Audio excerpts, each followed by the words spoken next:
जय हिंद साथियों, स्वागत है आप सभी का हमारे इस YouTube channel board expert academy में। तो इससे पहले के लेक्चर में हमने सीखा था अक्षीय स्थिति में किस तरीके से वैद्युत द्विध्रुव के कारण हम लोग वैद्युत विभव की गणना करते हैं। आज के इस वीडियो में हम लोग सीखेंगे कि वैद्युत द्विध्रुव के कारण निरक्षीय स्थिति में किस तरीके से वैद्युत विभव की हम लोग गणना करेंगे। तो आइए इसे सीखते हैं। सबसे पहले इसे हमें सिद्ध करने के लिए क्या बनाना पड़ता है, इसका डायग्राम बनाना पड़ता है। तो हमें यहाँ पे निरक्षीय स्थिति और अक्षीय स्थिति, अक्षीय स्थिति मतलब वैसा है जैसे ये है वैद्युत द्विध्रुव, एक है प्लस क्यू और दूसरा है माइनस क्यू।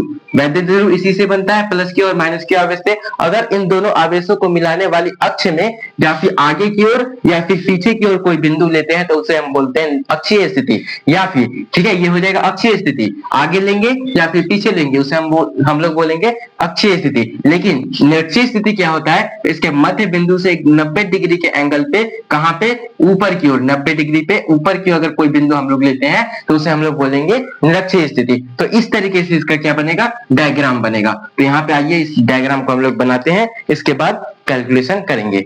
यहाँ पे क्या होगा, एक वैद्युत द्विध्रुव बनाया जाएगा। इस तरीके से यहाँ पे होगा एक वैद्युत द्विध्रुव जो कि मिलकर के बनता है प्लस क्यू और माइनस क्यू आवेश से। और इसके दोनों के बीच की दूरी कितनी होती है, आर, ये 2l, दोनों के बीच की दूरी 2l। और इसके मध्य बिंदु O से हम लोग कहां पे, कौन सी स्थिति में, निरक्षीय स्थिति, यानी कि ऊपर की ओर, या तो ऊपर या तो नीचे की ओर कितने डिग्री के एंगल पे, 90 डिग्री के एंगल पे कोई बिंदु क्या करेंगे, इस तरीके से 90 डिग्री के एंगल पे ले लेंगे। और यहाँ पे कोई बिंदु P लेंगे और इस बिंदु P पर हम किसी आवेश Q नॉट, जिसे हम कहते हैं धन परीक्षण आवेश या फिर परीक्षण टेस्ट चार्ज, जिसे हम लाते हैं ताकि यहाँ पे वैद्युत विभव का कैलकुलेशन हो सके। ठीक है, ये इतना हम लोग कर लेंगे। अब ये कहलाएगा हमारा डायग्राम जो कि होता है निरक्षीय स्थिति का। ठीक है, लेकिन हमें इसका, जब भी हम एकल बिंदु आवेश के कारण वैद्युत निकालते हैं तो एकल बिंदु आवेश के कारण वैद्युत विभव का फार्मूला होता है KQ अपॉन में R। क्या होता है, KQ अपॉन में R, यानी कि हमें आवेशों के बीच की क्या चाहिए, आवेशों के बीच की दूरी भी चाहिए। यानी कि अगर हम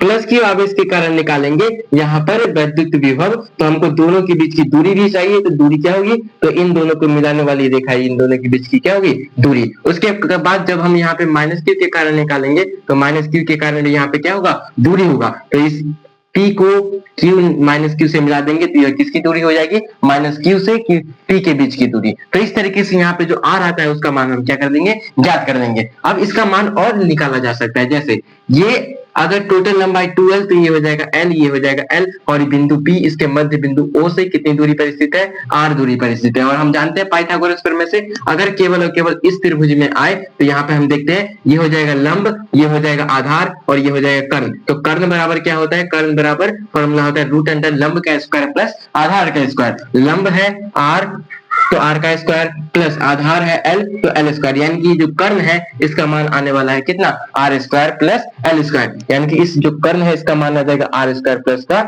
l स्क्वायर। ठीक है, इसके बाद हम यहाँ पे अगर देखते हैं तो ये भी एक तरीके का कर्ण है, इस वाले त्रिभुज का कर्ण, और यहाँ पे क्या है, इसका लंब r, इसका भी आधार क्या है, l। तो यहाँ जो है इसका भी जो लंबाई होगा वो कितना होगा, r स्क्वायर प्लस का l स्क्वायर ही होगा। इस तरीके से अब हम क्या करते हैं, दोनों एक एक आवेश के कारण क्या करते हैं, अलग अलग वैद्युत विभव निकालेंगे। इसके बाद विभव निकाल करके क्या कर देंगे, जोड़ देंगे। तो आइए इससे पहले इसके लैंग्वेज को लिख लेते हैं। तो हमने क्या क्या किया है फिगर में, तो सबसे पहले हमने एक वैद्युत द्विध्रुव लिया है जो कि किस किस से मिलकर बना है, प्लस क्यू और माइनस क्यू आवेश से मिलकर के बना है। यहाँ पर हम लिखेंगे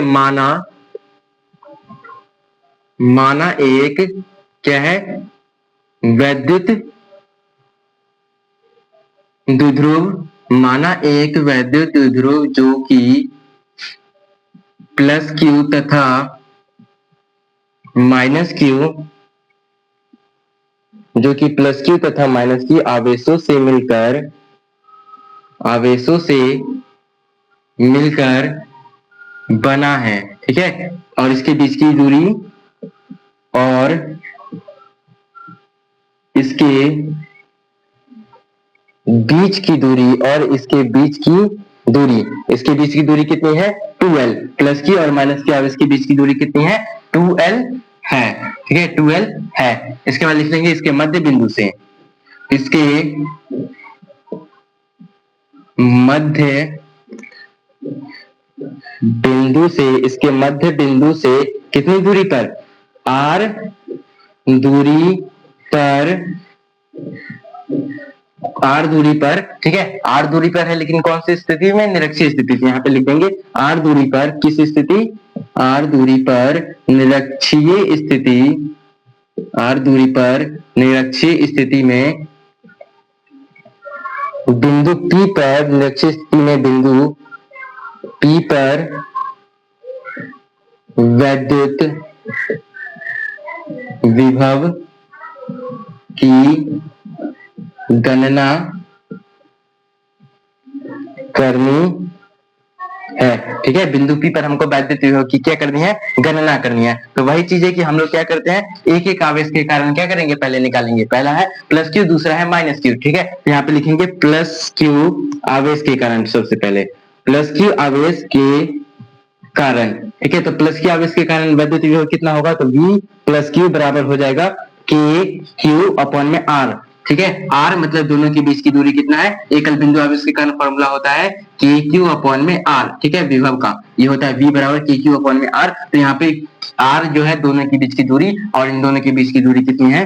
root under R square plus का L स्क्वायर, ठीक है। इसके बाद ये हो गया हमारा। अब हम निकालेंगे माइनस क्यू आवेश, माइनस क्यू आवेश के कारण वैद्युत विभव। माइनस क्यू आवेश के कारण, या फिर ऐसे लिख सकते हैं, माइनस क्यू आवेश के कारण कितना हो जाएगा? V माइनस बराबर हो जाएगा के क्यू अपॉन में root under R square plus का L स्क्वायर, और यह माइनस क्यू के कारण है तो इसका आगे क्या लग जाएगा? माइनस। अब हम निकालेंगे इन दोनों के कारण, ठीक है। तो दोनों के कारण निकालेंगे तो हम यहाँ पे लिखेंगे कुल विभव। इसीलिए कौन सा विभव? कुल विभव। इसलिए कुल विभव V बराबर कितना हो जाएगा? V माइनस क्यू, या फिर V प्लस क्यू प्लस का V माइनस क्यू, ठीक है। V प्लस क्यू का मान कितना है? के क्यू बटे का root under R square plus का L स्क्वायर, और V माइनस क्यू का मान कितना है? माइनस में के क्यू बटे का, माइनस में के क्यू बटे का R स्क्वायर प्लस का L स्क्वायर। यहाँ पे जितनी वैल्यू प्लस में है उतनी ही वैल्यू माइनस में है, यानी कि इसके कारण टोटल विभव क्या जाएगा? शून्य। यानी कि वैद्युत द्विध्रुव की निरक्षीय स्थिति में टोटल विभव का मान कितना होता है? शून्य होता है। तो यही हमारा आज का एक छोटा सा डेरिवेशन जिसे हमने सीखा। अब आने वाले अगला जो लेक्चर होगा वो हमारे संधारित्र के ऊपर होगा, जहां हम लोग सीख रहे हैं कि संधारित्र के प्रकार कितने होते हैं और वहां पे क्या क्या चीजें होती है। अगर आपको निरक्षीय स्थिति में, आज यहाँ पे हमने बताया है, अगर आपको अक्षीय स्थिति में सिद्ध करने में दिक्कत है तो यहाँ पे क्लिक करके अक्षीय स्थिति में देख सकते हैं, या फिर अगर आपको और कोई टॉपिक चाहिए, अन्य टॉपिक पे वीडियो चाहिए, तो यहाँ पे इस प्लेलिस्ट पे क्लिक करके आप ये जो सारे वीडियो बन रहे हैं उसे इस प्लेलिस्ट में देख सकते हैं। तो मिलते हैं अपने अगले वीडियो में, तब तक के लिए जय हिंद।